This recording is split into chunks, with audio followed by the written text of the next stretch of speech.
Hi, I'm Tootie Wilson from Tootylicious, which you can find online. Today I'm going to teach you how to stabilize whipped cream so that it doesn't separate.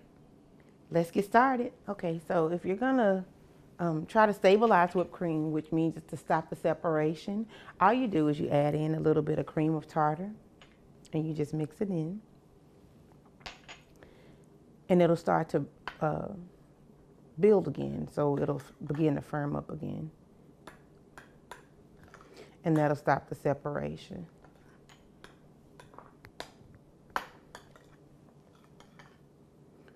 And this works on fresh whipped cream that you use with heavy whipping cream. So that's really all you need. Just add in about maybe a quarter of a teaspoon per. So there you go. That's how you stabilize whipped cream so that it doesn't separate.